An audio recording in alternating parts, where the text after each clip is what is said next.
Hi everyone, it's Nicole for Simon Says Stamp and welcome to the August 2024 edition of Making the Cut. Making the Cut is my monthly series here on the Simon Says Stamp YouTube channel where we talk about all things die cutting. This month we're going to be creating a Hey Pumpkin spooky scene card using Simon Says Stamp dies. We're going to start with a 4 1/4 by 5.5 inch panel of smooth white cardstock, and we're going to take a Tim Holtz medium moon mask and first create the background for our scene. I always like starting with the background and building from the base up.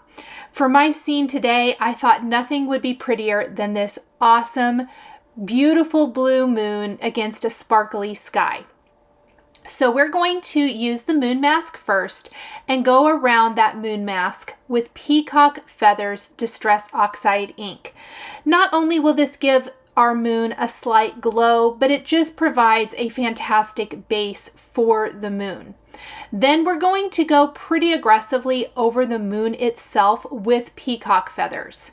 You'll notice that I reuse the mask here and there as needed just to get the color the way I want. I'm also going to be using Prize Ribbon and Black Soot Distress Oxide inks to build the sky.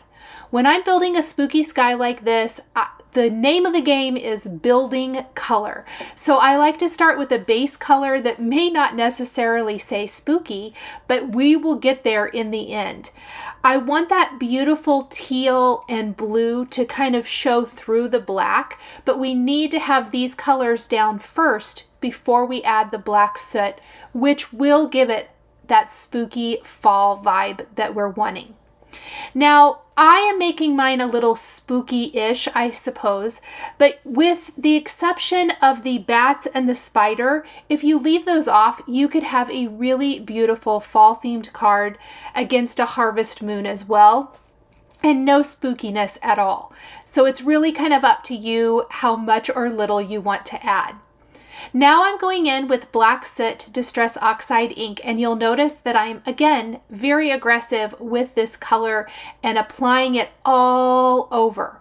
Even though we're adding a full coverage in the sky area of black soot, you still see those pops of blue and teal pop through. And then I accidentally got a little aggressive with Peacock Feathers, but the name, philosophy, is always to just keep going and we'll see what happens.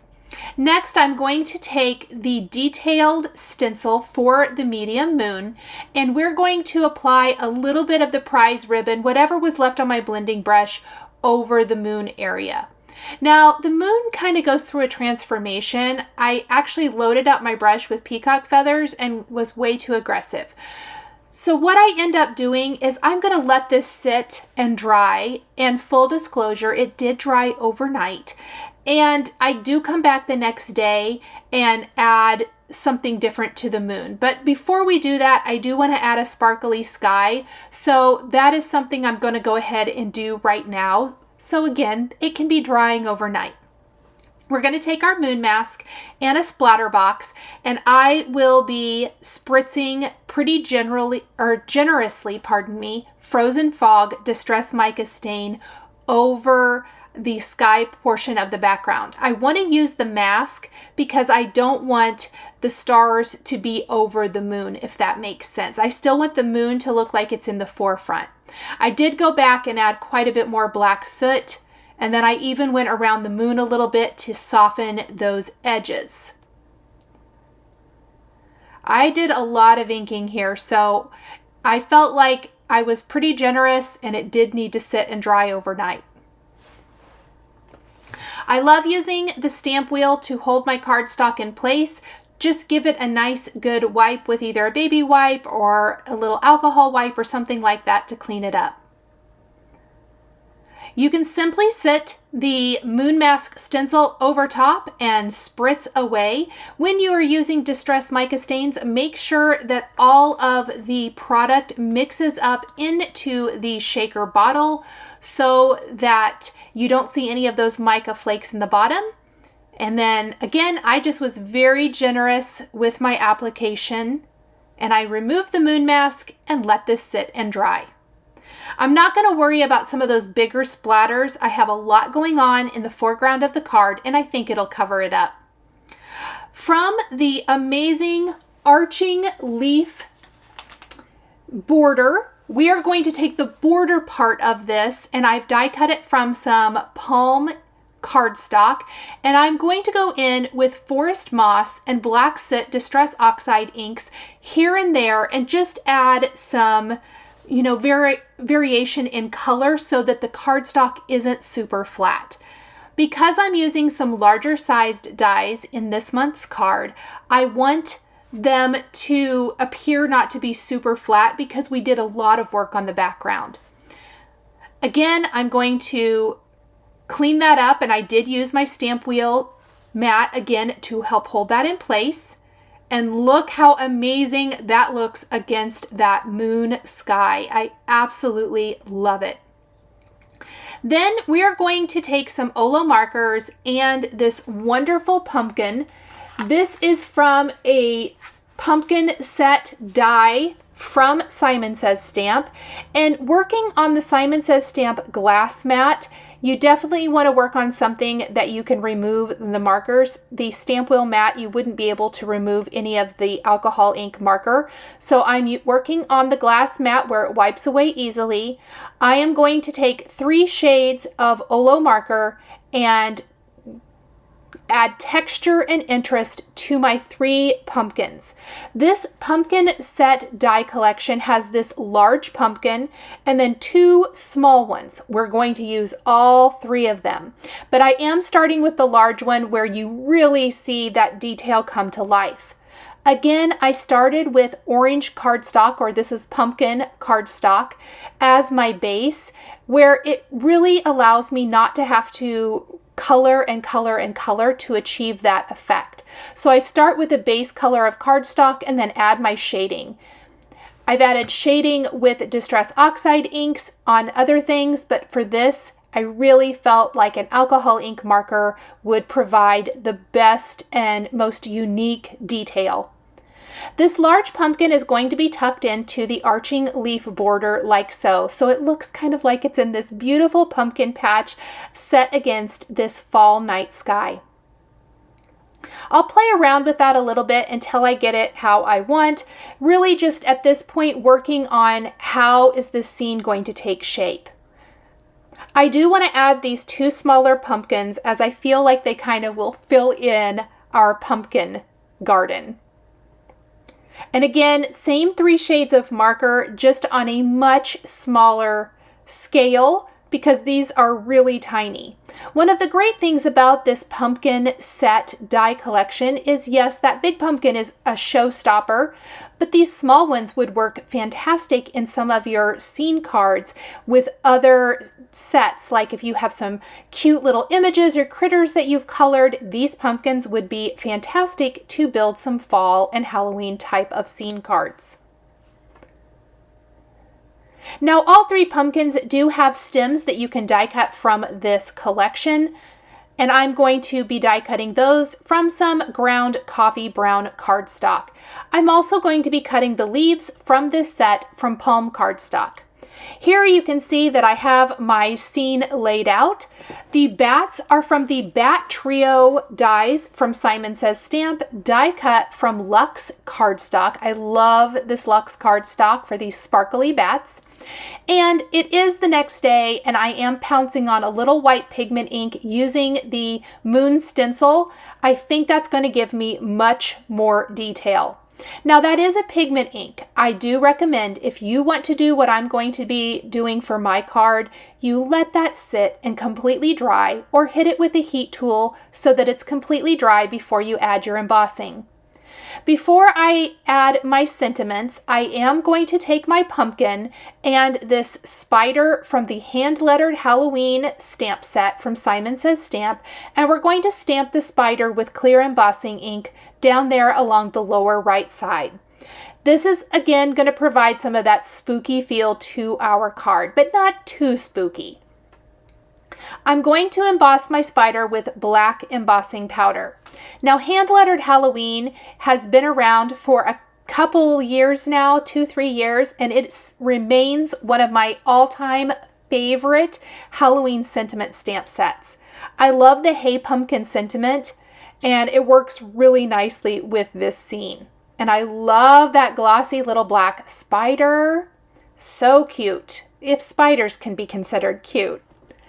Then we are going to take our background. Before I attach any of the layering pieces for this card, I want to make sure that I've stamped and embossed my greeting. There is a coordinating die for Hey Pumpkin, but in this case, I really felt like it might take away from the scene if I stamped and embossed that on a separate piece of paper. Because of that, we're going to stamp it directly on the moon, the lightest spot on the card, so that it really makes a big impact. I'm going to use the powder brush tool first, and then we are simply going to stamp Hey Pumpkin right there on the moon. I'm going to stamp it a couple times, and then we're going to sprinkle on our our black embossing powder. Now, I don't use black embossing powder very often, but this card really reminded me of what an amazing impact the black embossing powder can make. It's so much more vibrant and bright than what black ink would have been. And of course, it has that little bit of shine and is puffy because it's embossing powder.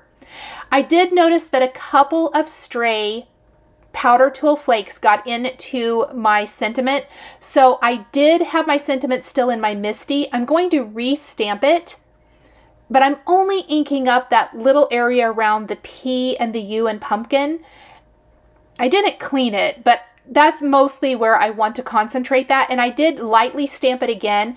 I'll sprinkle on a little bit more black embossing powder just to kind of fix that area just a little bit. And that did fix it.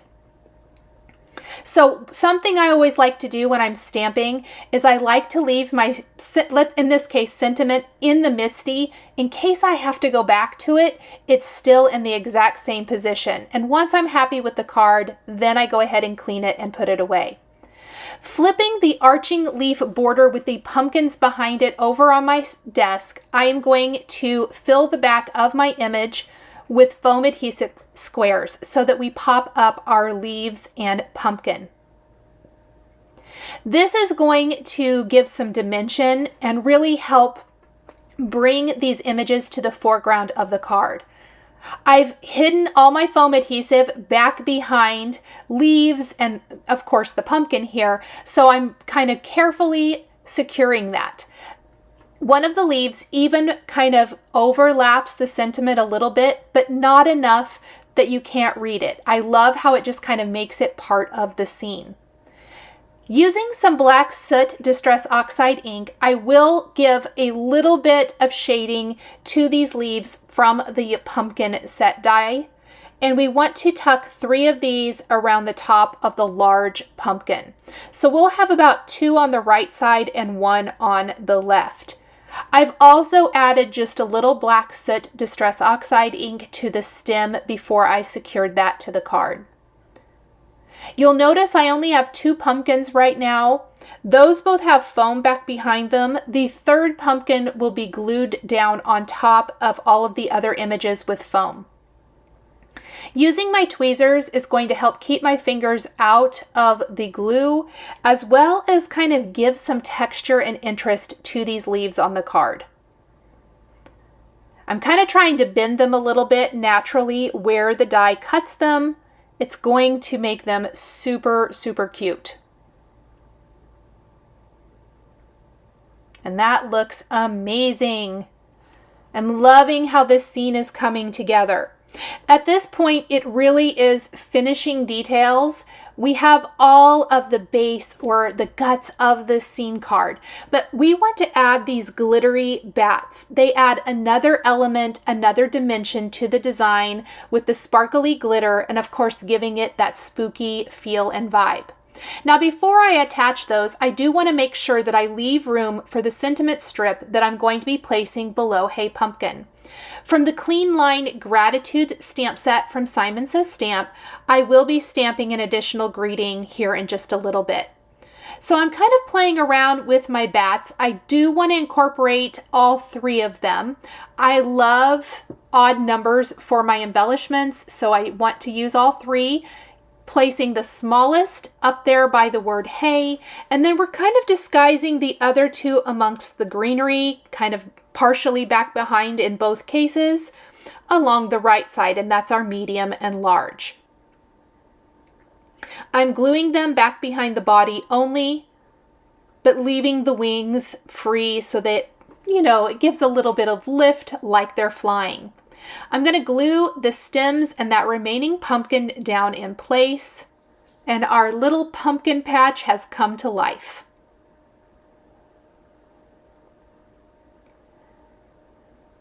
So this looks awesome. I'm super happy with my card so far. I do want to grab some black cardstock now, and we want to stamp that clean line sentiment greeting. And I chose, "You have been so kind." So our sentiment will read, "Hey pumpkin, you have been so kind." It makes for a fantastic gratitude card during the fall and Halloween season. Now I wasn't super happy with my first stamped phrase, so I took it off. I didn't feel like it was very straight. And because I'm going to be die cutting this with a sentiment label die, I wanted to take it off and try one more time. I stamped it again, and I will emboss with white embossing powder this time. So we stamped with black embossing powder on the base of our card, and now we have a black cardstock, but with white embossing powder. I love the juxtaposition of how this looks together. It's really striking. And even though you definitely see the sentiment, it's not an afterthought. It does become part of the scene. And that's something that I work really hard towards when I'm creating a scene card, is finding a way to make that sentiment part of the story. I am using a dry paintbrush to remove some of the dry embossing flakes before heat setting. And then we will heat set this and take a Simon Says stamp sentiment label die and die cut our greeting. My favorite way to attach these thin sentiment strips like this is with the thin foam adhesive strips from Simon Says Stamp. So we will be taking that and popping it up right underneath the word pumpkin on our card. To die cut your greetings, I line up the sentiment label die with one side, run it through my die cut machine, pop out the sentiment, flip that die around and line it up with the other side, and I just barely run it through my die cutting machine until it pops and die cuts the other side.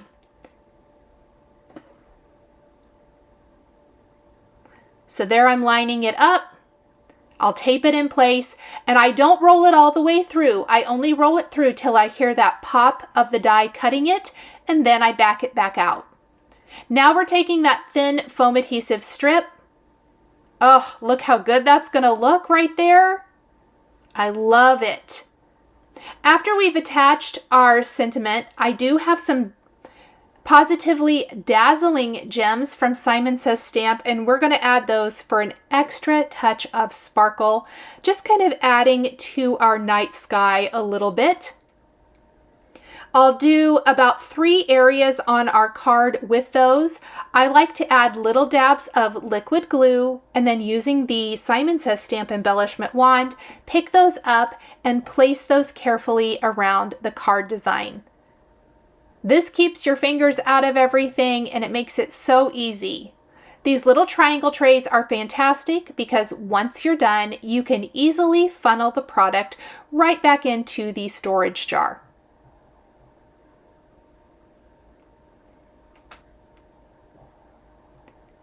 Got to get those gems flipped just the way we want.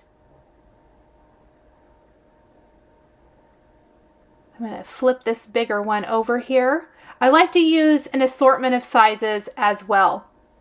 I'm going to place a couple more here and then glue this entire scene to a Simon Says Stamp white top fold card base to finish the design. And here is a look at the finished card. So pretty and giving me all of those spooky fall vibes. Thank you so much for joining me today for the August 2024 edition of Making the Cut. The supplies I used to create my card are listed and linked below the video here on YouTube for your convenience. Thanks for watching! Hi there, I'm Heidi, Simon's mama and founder at simonsaysstamp.com. Thank you so much for watching our video. If you like what you just saw, be sure to press the thumbs up and subscribe to see more great content.